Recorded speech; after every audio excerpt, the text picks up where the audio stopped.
Well, hello there. I think I have to turn that down. There we go. So, I'm going to do some more readings to see if there's any need for this. And I'm going to read my second to last one. Dear Universe, thank you. How the universe sometimes hands us what we need instead of what we want, and the importance of taking a chance. Dear Universe, and this started out as an actual diary entry, essentially a journal entry. Thank you for the gift of time and the volume button. Thank you for the gift of time, time to spend in deep contemplation, time to spend learning, reading, listening, watching, exchanging ideas, recording ideas, fixing up the farm, working with horses. Amazing. I know that not everyone gets this tremendous opportunity. To be housed and loved by my parents so I can spend my time this way seems surreal. Is it too much to ask? And then I think, what if she was my daughter? Wait, I said that wrong. But do you get my drift? I mean, I wonder what it would be like to be my mother. From her perspective, looking at me, at my daughter's life, what would I wish for her after all she's been through? If I had watched her overcommit, overextend, and miss, as I often have, I would wonder how she could ever stand again. And I would perhaps mistrust her judgment and worry about her. Fair enough. I'll just have to be strong enough to wear that, let it go, and forge ahead, swearing to make new mistakes only going forward. My poor mum. She has long suffered for my follies, for my poor boundaries, and for my overflowing life spilling all over hers. Her daily sweat has fueled a few of my dreams. Her grooming for me, managing our finances, and figuring out how to access what we needed got me as close as I got to the Olympics. I didn't make it, but I was lucky not to be put in the position to have asked that little Irish crossbred to extend himself in Spain. I was spared the shame of asking from him more from him than I already had, and my mom deserves a medal. You know, everyone around here always calls me the Olympic rider, and it never sits well with me. I just can't help but stop to correct them. Well, I almost made it, I'll say. That's usually countered by something like, close enough, you were there, right? And I sigh, unable to not correct them. And no, I wasn't the reserve rider. I didn't travel to Spain. That honor went to the youngest member of our team, Caro Angus, the gentlest, softest soul you'll ever meet, who had the most extraordinary kinship with her father's horse, Flag. Caro got there with a broken arm. While Caro and Flag traveled to Spain in case they were needed, I stayed at our training base in England. When I heard that the Brits had named their tall, up and coming phenom, William Fox Pitt, a non traveling reserve for the Barcelona Olympics, I thought, yeah, that's close. No one awarded me that title, but I will sometimes refer to myself as a non traveling reserve.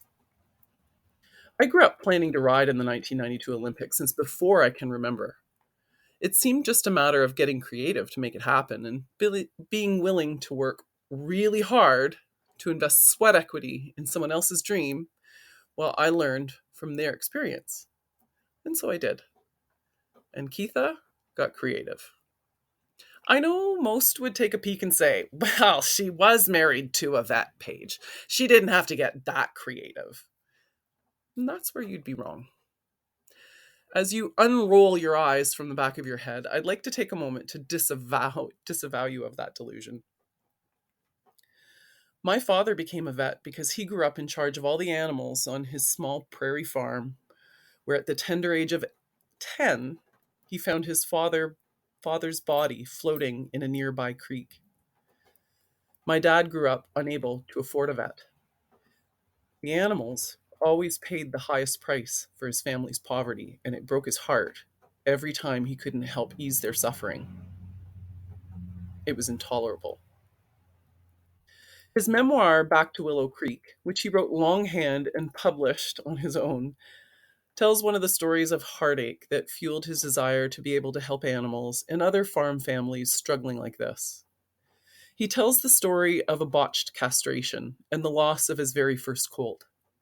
At a time when he was supposed to be planning his very first ride, with the honor of being the very first human to climb upon this young pony's back, lighting him from within, he was instead curled in his bed, listening to the sound of a shot in the dark, the swinging of the barnyard gate, and the racking sobs of a desperately frail man. His father, Tuffy, didn't last much longer. Other than the day my dad found him floating in the creek when his horse came home without him, he'd been bedridden since that horrible night. The loss of that pony finished off a broken man.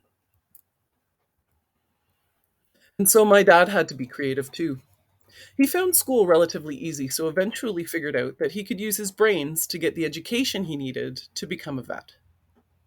His way out of poverty and anguish and the end of powerlessness in the face of disease and trauma. An amazing dream he made a reality. Then, upon graduation, he proceeded to work his heart out, more than any other person I know, to answer the needs of local horse owners and farmers. There was a constant, unquenchable demand for his time and expertise. Clients showed up on Sundays with horse trailers in our driveway or would stop in on their way home from church and drag him off his tractor to sell them some dewormer and Furosone ointment. Unfortunately, neither my dad nor I have much of a no in us. So if the phone rang and someone asked for him, I went to get him, no matter what he was up to. And if someone showed up and they asked him to help, he couldn't or wouldn't say no.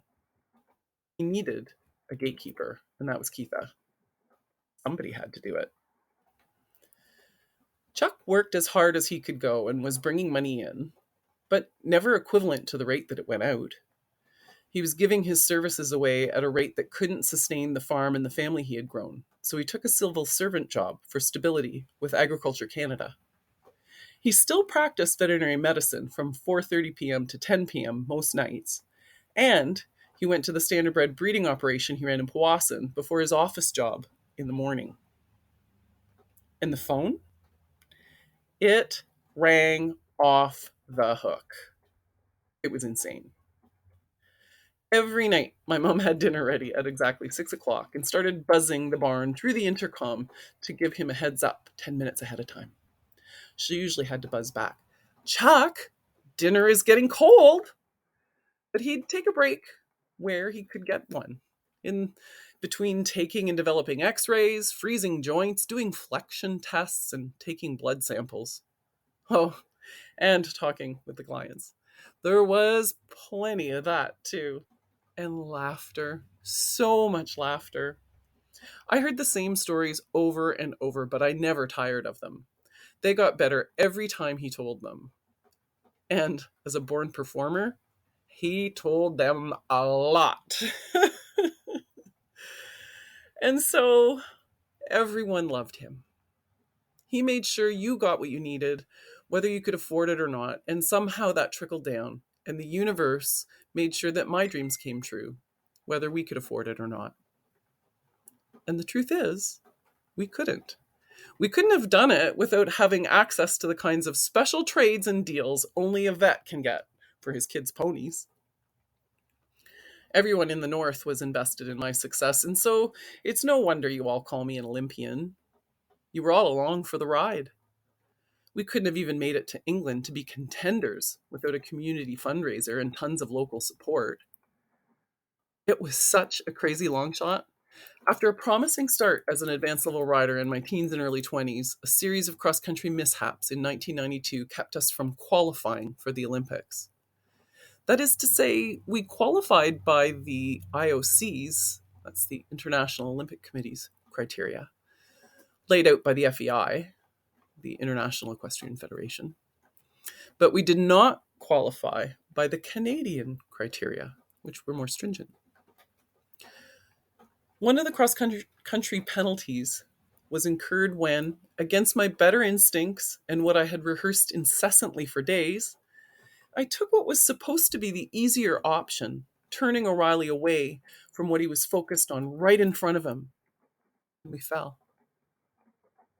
My final instructions before leaving the mandatory 10-minute rest stop in the vet box at the Rolex Kentucky 3-day event were to play it safe. The consensus was that after an uncharacteristic stop at the previous competition, when a jump took O'Reilly by surprise, we couldn't afford to take our usual risks and ride in our usual way, which was generally fairly Irish, if I may say so myself, on top of my traditional Northern Ontario approach to most things. Give her, buddy! Or hold my beer. Basically, I felt like I couldn't miss on this horse. It was nearly impossible. If you stayed out of his way and gave it some welly, some energy and enthusiasm, a bit of yee-haw went a long way back then. Anywho, at the last minute, I changed my plans to play it safe. And the thing that was etched into O'Reilly's mind after countless repetitions of me envisioning it was now directly in front of him. His ears were pricked, he had come off the bank, locked and loaded, while I grabbed the reins and hauled hard left in the 2 strides between the bank and this skinny jump in front of us. He argued with me, threw his head in the air, and I had to double down as he took another stride towards the skinny we were so worried he might try to run past. In the end, at nearly 6'1", I succeeded in pulling that little horse right off his feet, as I fought to turn him away from a mission he'd already sworn to complete for me. In that instant, as he went down, his body still fighting to go in the direction of his right shoulder and his thoughts, with his head cranked left in desperation, mouth open, eyes bulging, it was over. I knew it then, as I stood stunned, right there beside him, where he'd crumpled after slipping on the sloping, dewy grass.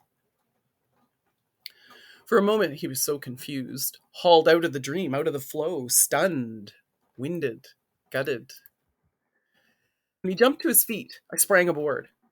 In my day and age, it was still very much a cavalry test, and our marching orders were not to waste a nanosecond after a fall, to get back on and proceed forthwith. It was a team sport in the sense that nations had to finish a team of 3 out of 4 riders to count in the medals. So in our overall combined scores at team competitions, every second counted. With that instinct drilled into me, I leapt aboard and carried on.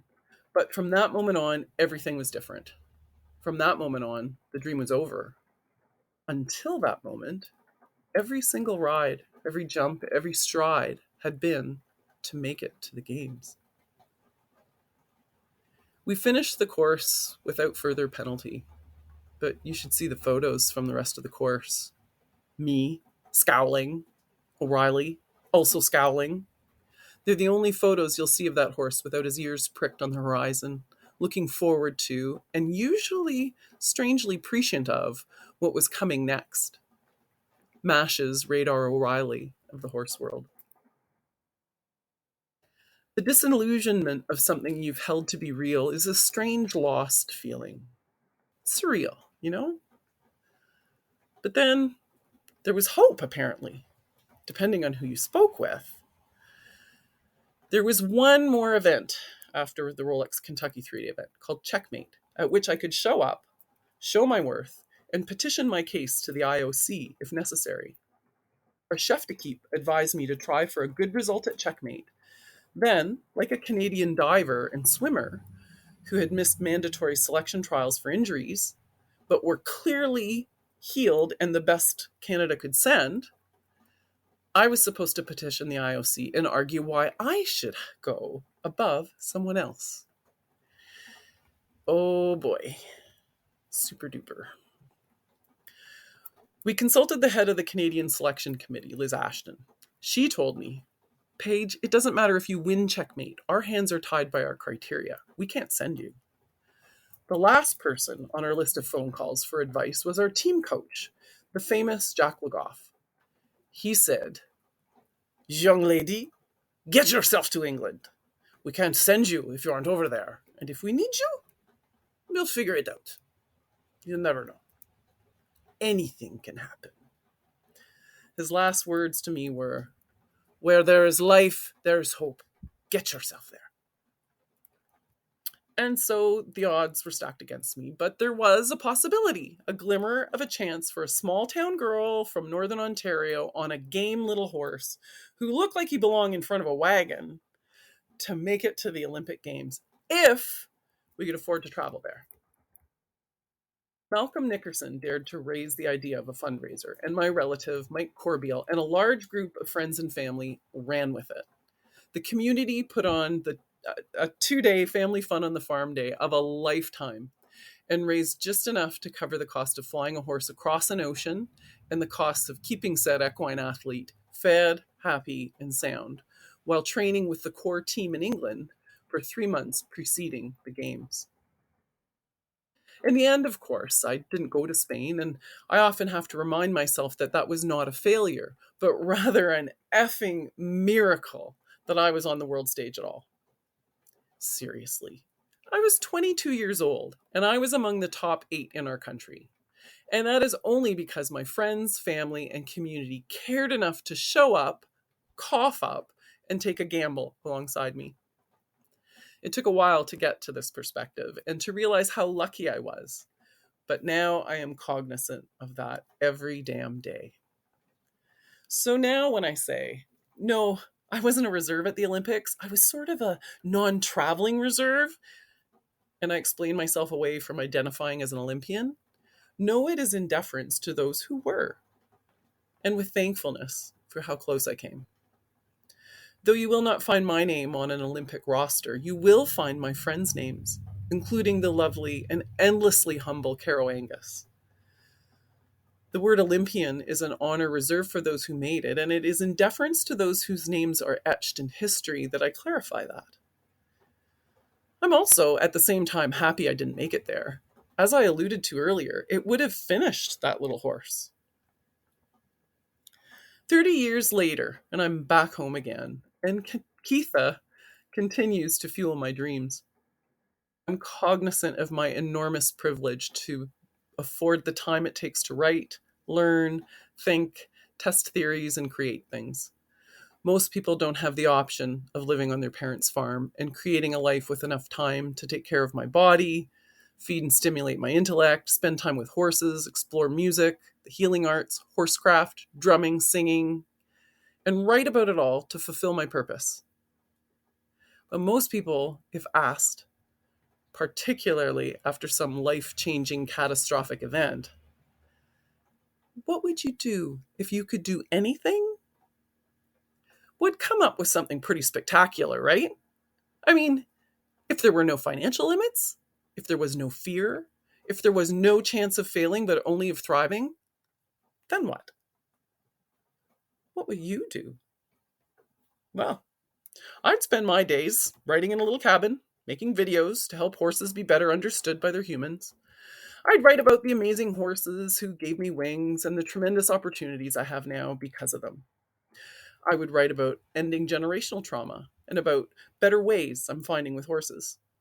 I'd gather a small team of like minded people in my backyard, and with as much respect for my mother's peace and quiet, I would find a way to come together to the greatest good of the farm and the greatest good of horses. And while I was learning and growing, I would find a way to capture it on film and become part of a team that gets this all out to the world. I'd stay right here on the farm, creating a life with enough time and space in it to tend to the land and infrastructure, tend to my dad as he ages, tend to the horses, excited once again to be alive. As I shed the bonds of fear and am encouraged to dream with the lid off, and as I spend time in nature and meditation, the words flow, my purpose becomes clearer, and I just have to remind myself to stay out of my own way and not get too attached to the outcome or to any idea of control. There's the rub. Easier said than done. After 50 years plus of circuitry working a certain way, but I'm working on it alongside friends like Nikki Poulet and Nona Belmoro, who has awarded me a scholarship in her upcoming course called The Shift, coming out this fall, winter. I'm already seeing and experiencing a difference. You guys might want to check out Nikki Poulet's Ohana Wellness, and Nona's Substack at the Field. I even have a free subscription or two to give away. Nona has a gift with words and storytelling and is passionately following her path. It's a joy to reconnect and learn from her. She's a game changer. Time to sign off with big hopes and plans on the horizon. Join me to see how it all comes together, and thank you for being here with me on this journey so far. Who knows what will happen next? In a world where anything is possible, I encourage you, as always, to take a chance. With love and gratitude, Paige.